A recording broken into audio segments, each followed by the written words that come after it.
Canada and China exchange detainees. Canada releases Chinese telecom giant Huawei CFO, while Beijing lets 2 detained Canadian citizens go home.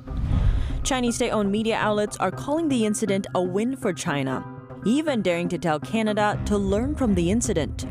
Some Apple and Tesla suppliers halt production in China. That's amid widespread power outages. And in some parts of the country, the blackouts are now impacting residents. Another Chinese clampdown on a major company. Its leaders have already been hauled off by police over debt estimated at $100 billion. And police, like law enforcement staff, are caught red-handed on camera, sparking concerns online. Video shows them harassing street merchants, including an old woman. Welcome to China in Focus. I'm Tiffany Meyer. In a major move for international relations, Canadian authorities have released Chinese telecom giant Huawei CFO Meng. On the other side, Chinese authorities released 2 detained Canadian citizens, Michael Kovrig and Michael Spavor, dubbed Canada's 2 Michaels in recent months. Given the close proximity of the releases, some analysts are describing the move as Chinese hostage diplomacy. NTD's Don Ma has more. Mere hours after Chinese telecom giant Huawei CFO Meng was released, China released the 2 Canadians, Michael Kovrig and Michael Spavor. It's leading observers to wonder if Chinese authorities arrested the 2 Canadians only because Canadian authorities had arrested Meng. The Chinese Foreign Ministry denies any relation between the arrests.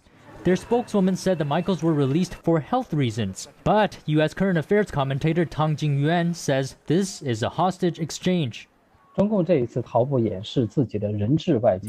the CCP has not concealed its hostage diplomacy, allowing the international community to see at least 2 problems clearly.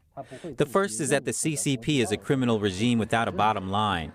It will not take into account any international ethics and will not abide by any international rules. When necessary, the CCP can use any criminal means without any concealment.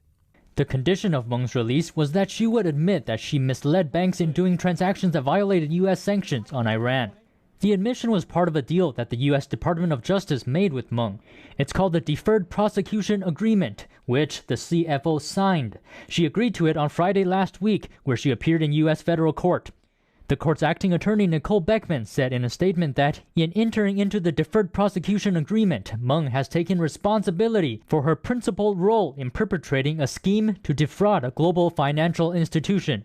Despite signing the agreement, Meng pleaded not guilty in court. Tang says her signature trumps her plea. The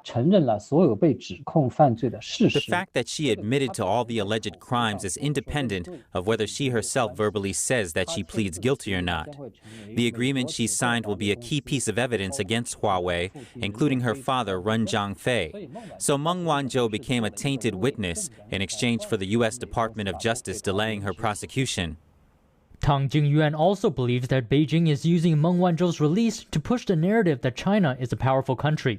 On Monday, White House Press Secretary Jen Psaki said that the DOJ coming to an agreement with Meng does not mean a change in U.S.-China policy.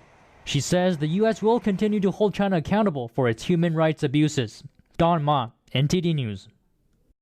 Huawei CFO Meng Wanzhou touched down in China on Saturday. She was released after a 3-year battle with a U.S. extradition case. Chinese state-owned media outlets are calling it a win for China. NTD's Don Ma brings us more details. CFO of Chinese telecom giant Huawei, Meng Wanzhou, received a hero's welcome upon arriving at China's Shenzhen airport. Chinese state-run media is hailing her return as a major victory for the country and the Chinese people. But state media seems to be leaving out important details about the terms of her release. What paved the way to her returning to China was that she had to admit wrongdoing, that she misled banks in doing transactions that violated U.S. sanctions on Iran. Despite Meng's admission, state-run newspaper The People's Daily is labeling the incident one of so-called political persecution.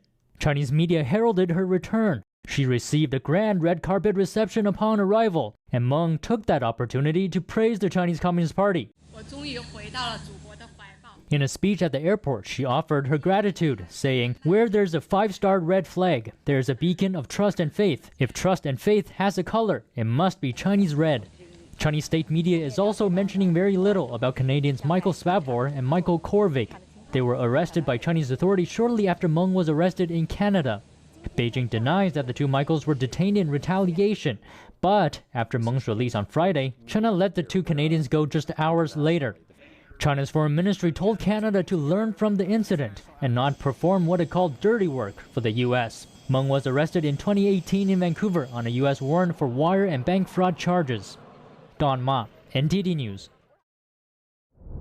Several Apple and Tesla suppliers have suspended production in China. It's to comply with Beijing tightening energy consumption. But the regime's policies are putting supply chains at risk during the peak season for electronics. Apple could face production problems just as the peak festive shopping season looms. Several key suppliers have suspended output at Chinese factories for some days. They say it's to comply with tighter energy consumption policies imposed in the country. China is also grappling with tight coal supplies, which have triggered a contraction in industrial production in several regions.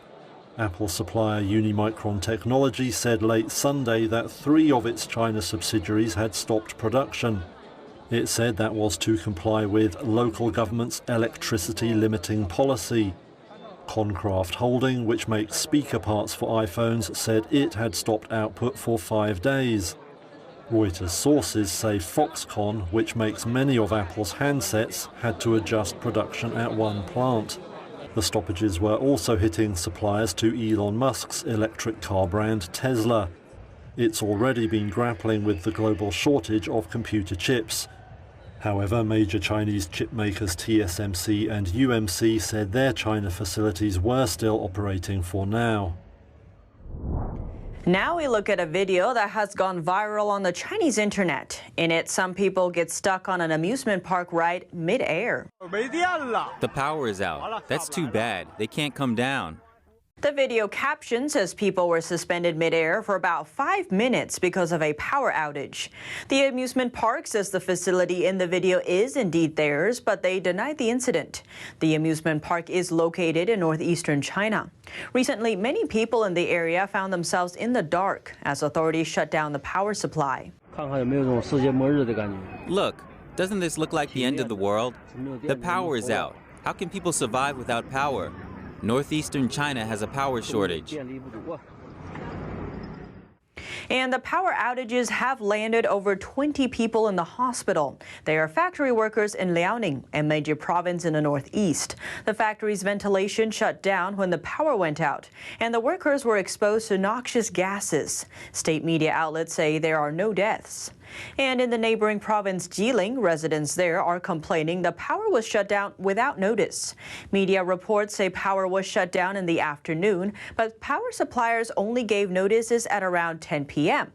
Local power suppliers say they didn't have time to give local residents a heads up as the power shortage set in. The Northeast's shortage comes partly because of the rising price of coal. The region is home to over 100 million people.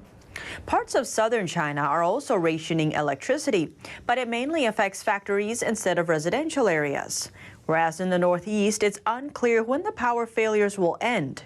Residents are growing worried as the temperature drops. Without a steady power supply, it will be hard to keep their homes warm in the days to come. Beijing's industry clampdown has hit another Chinese giant. Police seized the top leaders of H&A Group, who they suspect of criminal offenses. It was once one of the country's biggest buyers for other companies.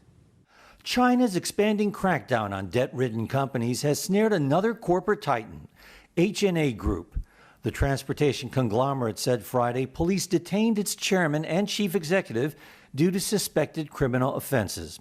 It said Chairman Cheng Feng and CEO Tang Xiangdong, who appears to be a U.S. citizen and also goes by the name Adam Tan, had been taken away.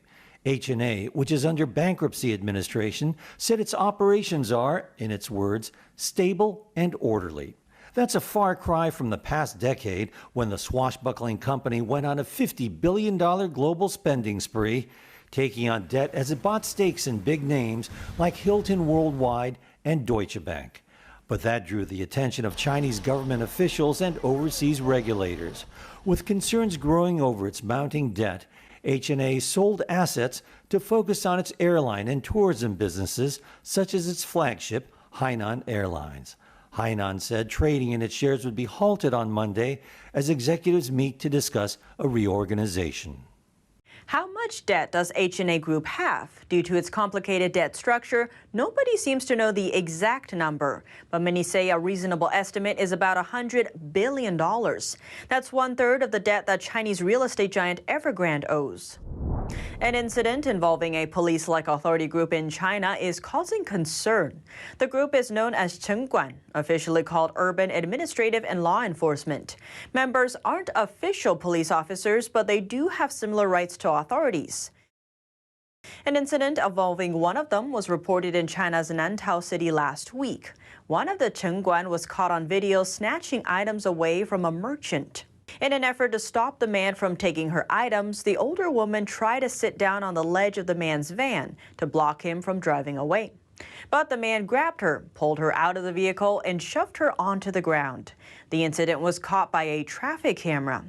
Under public pressure, the Chengguan was later penalized, sentenced to 15 days of administrative detainment, and fined the equivalent of $150. The term administrative detainment acknowledges that the person did something wrong, but not so severely that they violated the law. And this isn't an isolated case. Another recent video shows a Chengguan in South China's Liuzhou city, this time grabbing vegetables from a street vendor and throwing them onto a garbage truck. The man also ripped a stick the woman was holding out of her hand and threw it into the cart as well. The woman later fainted when the truck drove away with her vegetables. She was later carried away by traffic police.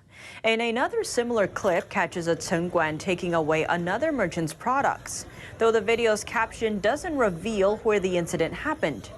In another case, the situation took on a new dynamic when the would-be victim decided to take action. Video shows a group of plainclothed Chengguan yelling at a man while trying to take his merchandise. The man then took out a knife, prompting the Chengguan to return the goods and quickly exit. Bystanders can be heard praising him, saying, "Good move." A Chinese human rights lawyer is being tortured in detention. His wife and child worry for his health and what he's going through, which he says is like a living hell. A Chinese human rights lawyer's wife and son are offering their support, telling him to hang in there. He's been held and tortured for over a year while in the custody of the communist regime. Chang Wei-ping met with a defense lawyer last week. That's the first time since he was detained 11 months ago. He told the lawyer he was tortured terribly and that it was like a living hell. The police didn't allow him to sleep and forced him to sit on a bench for a long time. The longest was 6 days and nights. He was also tortured by persistent cross-examination aimed at blunting his senses and mind. Chang added as a result he had been suffering from hematochezia, blood in the stool. He also told his lawyer he often felt on the brink of becoming insane due to the torture. But by remembering his wife and child, he could pull through. Chang's wife, Chen Zijun, told the Epoch Times Chinese edition that before Chang met his lawyer, his prosecutor warned him not to reveal the torture he had gone through. His prosecutor warned him that when he met with the lawyer, he should hold his mouth tight, that he shouldn't tell of the torture he has suffered, otherwise he would have to take the consequences. Chen said Chang is only 37 and was very healthy before being detained. Only 11 months, I don't know how they tortured him, causing the blood in his stool. She said this week the lawyer went to the Baoji City Procuratorate to check the case file, but he was rejected. The reason for rejection is ridiculous. They said the employee who handled these files was on annual leave, so they couldn't get the file. Chang was arrested in 2019 because he gathered with over 20 human rights lawyers and activists to discuss current affairs. Later, he was accused of suspicion of subverting state power. His lawyer's license was revoked and he was put under de facto house arrest. He later uploaded a short video revealing the torture he had suffered during residential surveillance. For that, he was taken away from his home in October last year and has been detained since then. Before being detained, Chang represented some sensitive human rights cases, including Falun Gong, house churches, and AIDS discrimination. One of the greatest atrocities of our time is still not fully understood, but there are brave voices speaking out. Academics, lawyers, and politicians sounded the alarm at a summit dedicated to ending China's multi-billion-dollar organ harvesting trade. A black market, billion-dollar industry persists in China. forced organ harvesting. That's according to a group of human rights experts from 19 countries. Group members met at a virtual forum this weekend. They discussed ways to stop this atrocity, including a universal declaration, economic sanctions against the Chinese Communist Party, or the CCP, and international bans on training transplant surgeons from China. All are efforts to stop the CCP's transplant abuse, mostly against prisoners of conscience. The mass killing of prisoners of conscience for their organs serves a dual purpose for the party. The killings eliminate what the party sees as its political enemies. As many as 1 million or more are known to have fallen prey to forced organ harvesting. The killings meet the UN's Genocide Convention definition of genocide and include attempts to eradicate not only races, but religions with state-level intent. A human rights lawyer from Spain says the CCP's transplant abuse equates to genocide. The CCP's aim is to eradicate, to physically eliminate people because of their spiritual beliefs. These prisoners of conscience, such as Christians, Tibetans, Buddhists, and especially the millions of Falun Gong practitioners. As for Beijing's second motivation, money. That organ transplantation is big business, estimated to be $1 billion business per annum in China, and up to 60 to 100,000 transplants occur on an annual basis in the People's Republic. According to the forum participants, the organs from 1 million unwilling donors has likely produced billions of dollars of revenue for Chinese hospitals and hundreds of millions in taxes for Beijing. China's organ transplant market is also known to serve its customers from around the world. Over the past 20 years, over 4,000 Taiwanese people went to China for liver or kidney transplants.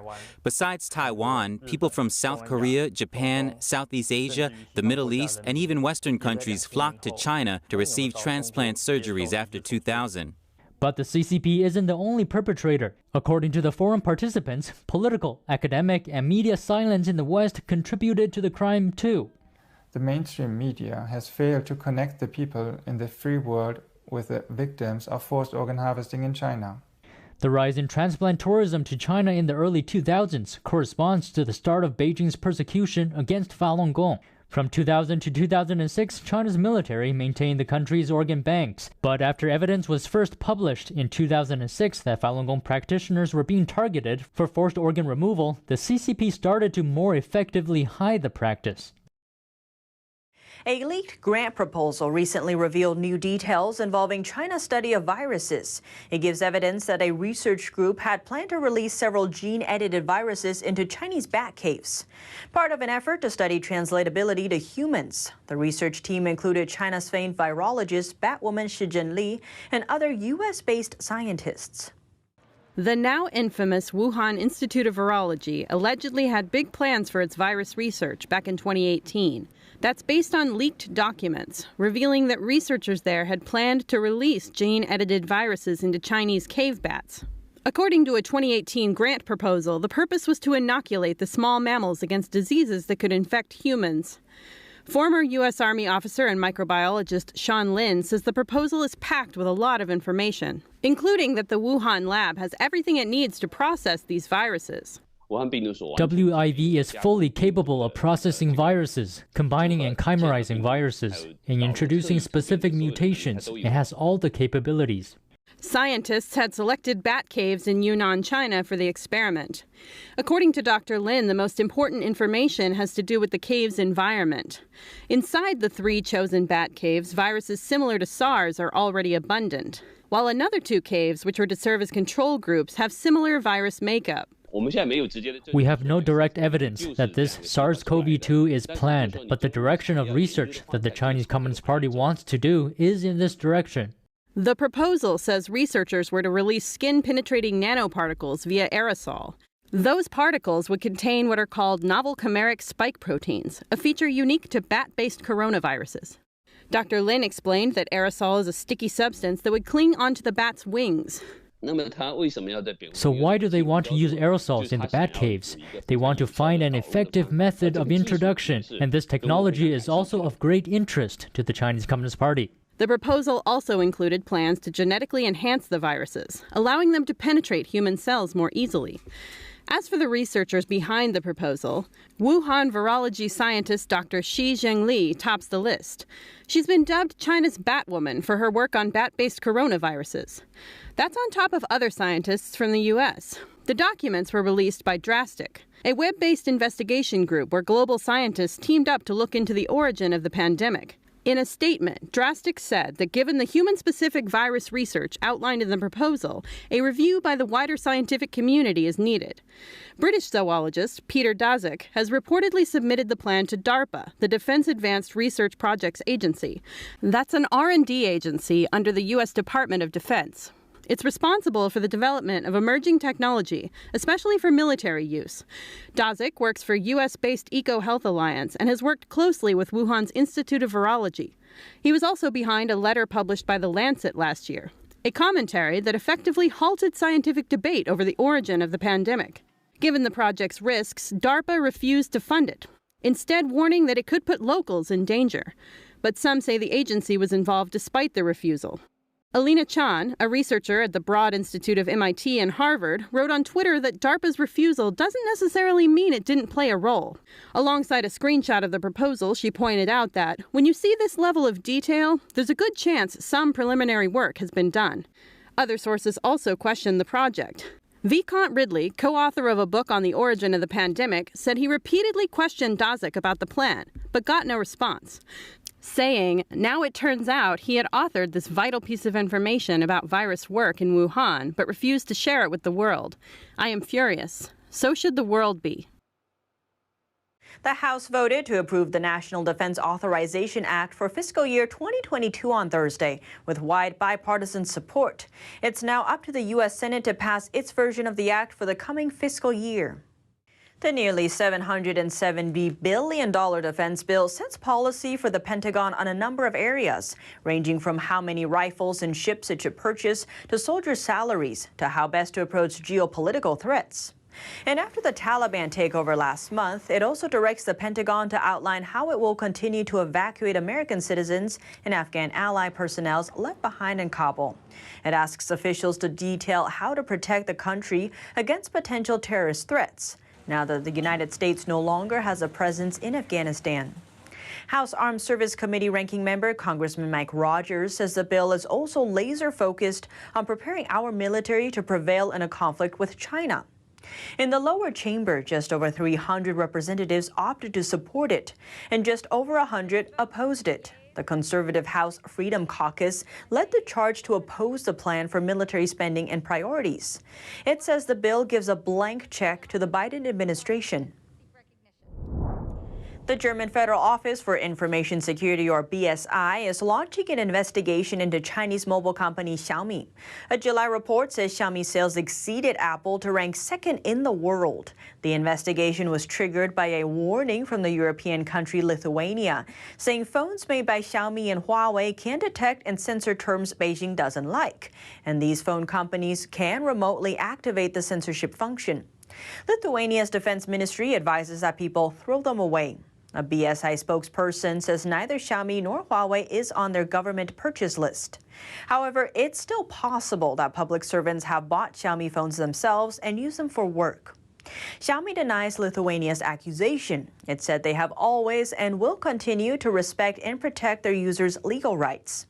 Despite Xiaomi's claim, a German cybersecurity expert believes the Chinese regime can manipulate the data in these phones and that it's more than willing to do it.